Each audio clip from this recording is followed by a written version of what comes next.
ஓம் Saravanabhava channel வாயிலாக உங்களை சந்திப்பதில் பெருமகிழ்ச்சி அடைகிறேன். இன்றைய பதிவு நவம்பர் மாதத்துக்குரிய ராசி பலன்கள். இந்த நவம்பர் மாதத்தினுடைய கிரக நிலைகளை பார்க்கும் பொழுது குரு பகவான் இப்போ அதிசாரமாக கடகத்தில் உச்ச பலத்தோட வலிமையாக அமர்ந்திருக்கார். அந்த உச்ச பலத்தோடு இருக்கக்கூடிய குரு பகவான் பார்வை பார்த்தீங்கன்னா செவ்வாயின் மீது பதிகிறது. ஆட்சி பலம் மிக்க செவ்வாயின் மீதும் புதன் பகவான் மீதும் சனி பகவானுடைய பார்வையில் சனி பகவான் மீதும் பதிகிறது. இது ஒரு நல்ல அமைப்பு. இந்த நவம்பர் மாதம் 16க்கு அப்புறம் அந்த குருவினுடைய பார்வை சூரியன் மீதும் பதிகிறது. அப்போ செவ்வாய் புதன் எங்க அமர்ந்திருக்காருன்னா விருச்சிகத்தில் அமர்ந்திருக்கு.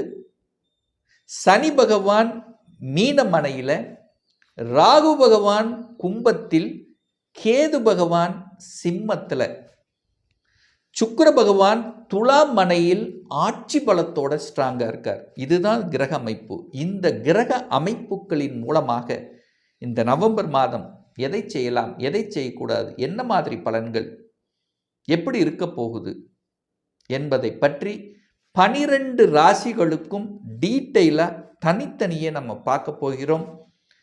அதற்கு முன்னால் நம்மளுடைய சேனலை நீங்கள் ஃபர்ஸ்ட் டைம் பார்ப்பவர்கள் என்றால் மறக்காம சப்ஸ்கிரைப் பண்ணிக்கிங்க.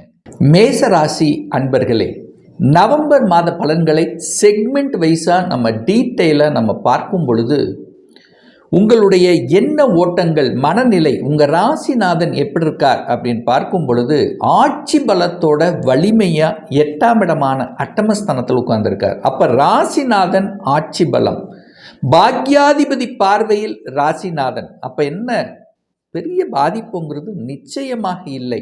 என்ன, ராசிநாதன் 8ல் இருக்கிறதுனால மற்றவர்களின் வழிகளை போக்கக்கூடிய ஒரு விஷயம் உங்களுக்கு நிச்சயமாக ஏற்படுத்தும். அதாவது மற்றவர்களுக்கு நிறைய உதவிகளை செய்யக்கூடிய, மறைந்துள்ள சில விஷயங்கள், மற்றவர்களுக்கு எதெல்லாம் செய்யணும் அப்படின்னு நீங்கள் ஆசைப்படுகிறீர்களோ அதையெல்லாம் நீங்கள் செய்யக்கூடிய, அதாவது குறிப்பாக மருத்துவத்துறையில் நிறைய ஒரு சேவை செய்யக்கூடிய அமைப்புகள் இருக்குது. அதாவது ஒரே வரியில் சொல்லப்போனால் மற்றவர்களின் வழியை போக்கக்கூடிய விஷயத்தில் இந்த மாதம் உங்களுக்கு ஒரு நல்ல பாக்கியத்தை தரப்போகிறது அப்படின்னு நம்ம எடுத்துக்கலாம். அப்போ ராசிநாதன் நல்லா இருக்கார், 8ஆம் இடத்தில் இருக்கார், வழிகளை கொடுக்க, அப்போ அலைச்சல் திருச்சல் கொடுக்கும், அதில் எந்த மாற்று கருத்தும் கிடையாது. ஆனால் திடீர் அதிர்ஷ்ட வாய்ப்புகளும் உங்களுக்கு உண்டு. அதில் அதிர்ஷ்ட வாய்ப்புன்னு என்ன, திடீர்னு சில நல்ல விஷயங்கள், பாக்யாதிபதி பார்வையில் ராசிநாதன் இருக்கார் அல்லவா, அப்போ வழிகளை கொடுத்து கொண்டிருந்த சில விஷயங்கள், கடன் கொடுத்துட்டு இருக்கு, அதை தீர்க்கலாம், அதுக்கு ஒரு சொல்யூஷன் கொடுக்கக்கூடிய அமைப்பு, அல்லது ஒரு வழிகளை கொடுக்கக்கூடிய ஒரு வம்பு வழக்கில் இருக்கு, ஸோ அதை பிரச்சனை தீர்த்து வைக்கக்கூடிய இந்த மாதிரியான சில நன்மைகளை கொடுக்கக்கூடிய அமைப்பும் இந்த நவம்பர் மாதத்தில் மேசராசி என்பவர்களுக்கு நிச்சயமாக உருவாக்கும். தனம் பொருளாதார ரீதி எப்படி இருக்குது சார்? பொருளாதாரம் இந்த மாதம் நமக்கு நல்லா இருக்குமா அப்படின்னு கேட்டிங்கன்னா 2ஆம் அதிபதியை பார்க்கணும். இந்த 2ஆம் அதிபதி யார் உங்களுக்கு? சுக்கிர பகவான். அந்த சுக்கிர பகவான் இந்த நவம்பர் மாதம் ஆட்சி பலத்தோட ஸ்ட்ராங்காக உட்கார்ந்துருக்கார், 7ஆம் இடத்துல உட்கார்ந்துருக்கார். அப்போது என்ன, 2ஆம் அதிபதி ஸ்ட்ராங்காக இருக்கார். அப்போ பணத்தை கொடுக்கக்கூடிய கிரகமான சுக்கிரன் வலிமையாக இருக்கார். அப்போ பணத்தில் ஏதாவது பிரச்சனை ஏற்படுத்துமா? நிச்சயமாக இல்லை.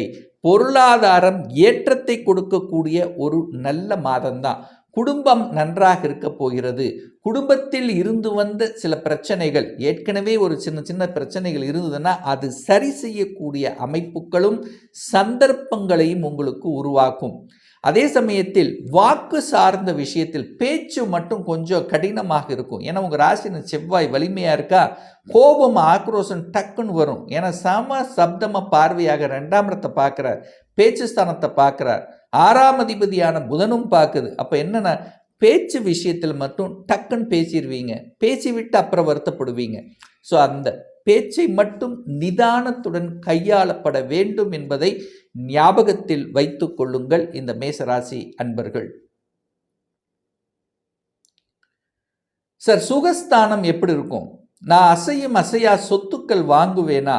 வீடு வண்டி வாகனம் சார்ந்த அமைப்புகள் இந்த நவம்பர் மாதம் எப்படி இருக்க போகுது அப்படின்னு நீங்க கேள்வி கேட்டீர்கள் என்றால், 4ஆம் இடத்துல சுகஸ்தானத்தில் வீடு வண்டி வாகனத்தை குறிக்கக்கூடிய அந்த 4ஆம் இடத்தில் குரு பகவான் உச்ச பலத்தோட வலிமையா இருக்கார். பாக்யாதிபதியாக, அதாவது இந்த மேசத்துக்கு யோகத்தை தரக்கூடிய குரு பகவான் 4ஆம் இடத்தில் உச்ச பலம். அப்ப என்ன கவலை? வீடு வாங்கிக்கலாம், நிலம் வாங்கிறது, இடம் வாங்கிறது, அசையும் சொத்துக்கள் வாங்கிறது, இதெல்லாம் நல்லபடியாக நடக்கக்கூடிய அமைப்பு. ஏற்கனவே அதை பற்றிய என்ன ஓட்டத்தில் இருக்கின்றவர்கள் அதை சார்ந்த விஷயத்தில் உங்கள் செயல்பாடுகள் நல்லா இருக்கும், திருப்திகரமாக இருக்கும், வாங்க செய்யலாம். ஆனால் ஒரே ஒரு விஷயம், டாக்குமெண்ட்டுக்கு சொந்தக்காரரான அந்த புதன் பகவான் 8ஆம் இடத்துல இருக்கின்ற காரணத்தால் நீங்கள் இடத்தை வாங்கினாலும், நிலத்தை வாங்கினாலும், வீடு வாங்கினாலும் அந்த டாக்குமெண்ட் சரியாக இருக்காங்கிறத ஒரு தடவைக்கு 2 தடவை செக் பண்ணி வாங்கணும் அப்படிங்கிறத மட்டும் ஞாபகத்தில் வச்சுட்டா போதும். ஏன் இதை சொல்கிறேன்னா, டாக்குமெண்ட்டுக்கார கிரகமான புதன் 8ல் போய் மறைஞ்சிருக்கார் அப்படிங்கிறதுக்காகத்தான். சார், குழந்தைகள் நலன் சார்ந்த விஷயங்கள் எப்படி இருக்கும்? குழந்தை நன்றாக படிக்குமா? குழந்தை பாக்கியம் கிட்டுமா? ஸோ இந்த குழந்தை சம்பந்தப்பட்ட விஷயங்கள் எப்படி இருக்கும்? ஸோ 5ஆம் அதிபதியாக இருக்கக்கூடிய அந்த சூரிய பகவான் இப்போ நீச்சத்தன்மையில் 7ஆம் இடத்துல உட்கார்ந்துருக்கார். சுக்கிரனோடு சேர்ந்திருக்கார். நீச்ச பங்கமாக மாறும். இந்த மாதம் 16ஆம் தேதி, நவம்பர் 16ஆம் தேதி 8ஆம் இடத்துல போய் அமர்கிறார். அட்டமஸ்தானத்தில் போய் அமர்கிறார். ராசிநாதனோடு சேரப்போகிறார். குருவின் பார்வை இருக்கு. அப்போ திடீரென்று குழந்தை பாக்கியம் கிடைக்கும். வழிகளோடு இருந்து கொண்டிருந்தவர்கள், நான் ஒரு ட்ரீட்மெண்ட் எடுத்துட்டு இருக்கேன், 1 வருடம் ஆகிவிட்டது, 2 வருடம் ஆகிவிட்டது, குழந்தை பாக்கியத்தில் தடை இருக்கிறது, பிரச்சனை இருக்கிறது. ஸோ இந்த மாதிரியான அழுத்தம் ப்ரெஷரோடு இருக்கக்கூடிய இந்த மேசத்துக்கு இந்த நவம்பர் மாதம் 16க்கு அப்புறம் குழந்தை பாக்கியம் பெற்று எடுக்கக்கூடிய, அந்த குழந்தை பாக்கியம் கிடைத்துவிட்டது என்று கிடைக்கக்கூடிய சந்தோஷத்தை அனுபவிக்கக்கூடிய ஒரு நல்ல மாதமாக இந்த நவம்பர் மாதம் மேசத்துக்கு நிச்சயமாக அமையும். இது ஒரு நல்ல குட் நியூஸாக உங்களுக்கு அமையப் போகிறது. குழந்தை படிப்பு நன்றாக இருக்க போகிறது. படிப்புக்காக வெளிநாட்டுக்கு செல்லக்கூடிய, வெளி மாநிலத்துக்கு செல்லக்கூடிய, ஏதாவது ஒரு டெக்னிக்கல் கோர்ஸ் எடுத்து படிக்கக்கூடிய, இந்த மாதிரி படிப்பு சார்ந்த விஷயத்தில் சிறப்பு. குரு பகவான் வேற உச்ச பலத்தோடு இருக்கார். பாக்யாதிபதி நல்லபடியாக இருக்கிறது. ஒரு நல்ல பாக்கியத்தை கொடுக்கக்கூடிய அமைப்புங்கிறது இந்த காலகட்டம் சிறப்பு பெறுகிறது மேசராசி அன்பர்களுக்கு. சார், கடன் சார்ந்த விஷயங்கள், நோய் எதிர்ப்பு, பகை, வம்பு, வழக்கு, இதை சார்ந்த விஷயங்கள் எப்படி சார் இருக்கும்? சார், ஏற்கனவே இருக்குது சார், அதோட பெரிய வழியில் இருக்க சார். கடன் அப்படிங்கிறது ஏதோ ஒரு வகையில் எங்களை போட்டு அழுத்திட்டு இருக்கு. ஏன்னா இந்த மாதம் பாருங்கள், 6க்குரியவன் போய் 8ல் இருக்கார். 6க்குரியவன் தனக்கும் 3ஆம் இடத்துல போய் வளர்ச்சி ஸ்தானத்தில் உட்கார்ந்துருக்கார். கடனை வளர்ப்பேன் அப்படிங்குது. ஏற்கனவே இந்த மேசத்துக்கு 7.5 சனியில் விரைய சனி வேற ஸ்டார்ட் ஆயிடுச்சு. கையில் காசே நிற்க மாட்டேங்குது, செலவாக போகுது, கடன் வேறு அதிகமாக இருக்குது. ஸோ இந்த மாதிரியான எண்ணங்கள் நிச்சயமாக இந்த மேசராசி என்பர்கள் இல்லாமல் இருக்காது. ஸோ அந்த மாதிரி இருக்கிறவங்க இந்த மாதம், நவம்பர் மாதம் எப்படியாவது அடைச்சிடலாம் அப்படிங்கிற எண்ணம் உங்கள் ஆழ் மனதில் நிச்சயமாக தோன்றும். கடனை பற்றிய சிந்தனை ஓட்டங்கள் அதிகமாக இருக்கும். அதை அடைப்பதற்கு அதற்கு உண்டான முயற்சிகளை எடுக்கக்கூடிய ஒரு மாதமாக அமையும். ஏன்னா பாக்யாதிபதி பார்வையில் புதன் பகவான் இருக்கின்ற காரணத்தாலும், அந்த புதன் பகவான் பக்ரமாக இருக்கின்ற காரணத்தாலும் ஏதோ ஒரு வகையில் அடைச்சிடலாம் அப்படிங்கிற தன்னம்பிக்கை கொடுக்கக்கூடிய ஒரு மாதமாக இந்த நவம்பர் மாதம் அமையும். இந்த எதிர்ப்பு, பகை, வம்பு, வழக்கு, ஸோ இந்த மாதிரியான நெகட்டிவ் விஷயத்துக்குள்ளே போகக்கூடாதுங்கிறத ஆழமாக மனதில் பதிய வைத்துக் கொள்ளுங்கள் இந்த மேசராசி அன்பர்கள். சார், சுப விஷயங்கள் எப்படி சார் இருக்கும்? ஒரு திருமண ஏற்பாடு செய்யலாமா? திருமணத்துக்கான அமைப்பு வருதா? ஸோ இந்த மாதிரி எல்லாம் கேள்வி கேட்டீங்கன்னு வச்சுங்களேன், நிச்சயமாக இந்த மேசராசி என்பர்கள் கோச்சார ரீதியாக இந்த நவம்பர் மாதத்தில் நன்மை பயக்கக்கூடிய அமைப்பு சுப விஷயத்துக்கு. ஏன்னா திருமண விஷயத்துக்கும், அதுவும் குறிப்பாக திருமண விஷயத்துக்கு 7ஆம் அதிபதி 7ஆம் இடத்திலேயே ஆட்சி பலத்தோடு வலிமையாக இருக்கக்கூடிய ஒரு மாதம் இந்த நவம்பர் மாதம். அப்ப 7ஆம் இடம் என்பது திருமணஸ்தானம் அல்லவா? அந்த அதிபதி வலிமையாக இருக்கின்ற காரணத்தால அதுக்கான முயற்சிகள் உங்களுக்கு சக்சஸ் கொடுக்கக்கூடிய அமைப்பு தான். ஏன்னா சுக்கிரன் வலிமையா இருக்கு. களத்திர காரக கிரகம் வலிமையாக இருக்கிறது. அப்ப களத்திரக்காரக கிரகம் வலிமையாக இருக்கின்ற காரணத்தாலும் பாக்யாதிபதி உச்ச பலத்தோட வலிமையாக இருக்கின்ற காரணத்தால நிச்சயமாக திருமண ஏற்பாடுகள் செய்யலாம். திருமண வரன் அமையும். திருமணம் டக்கு நடக்கும். சுப காரியங்கள் செய்யக்கூடிய அமைப்பு இந்த நவம்பர் மாதம் நல்லபடியாக நடக்கும். குரு பகவான் 10ஆம் இடத்தை பார்க்கிறார். உச்ச பலத்தோட 10ஆம் இடத்தை பார்க்கிறார். குரு பார்த்தால் கோடி நன்மை. அப்போ 10ஆம் இடத்தை பார்க்கும்போது 10ஆம் இடத்தில் சில நன்மைகள் உங்களுக்கு செய்ய காத்து கொண்டிருக்கிறது. 10ஆம் இடம் என்பது என்ன?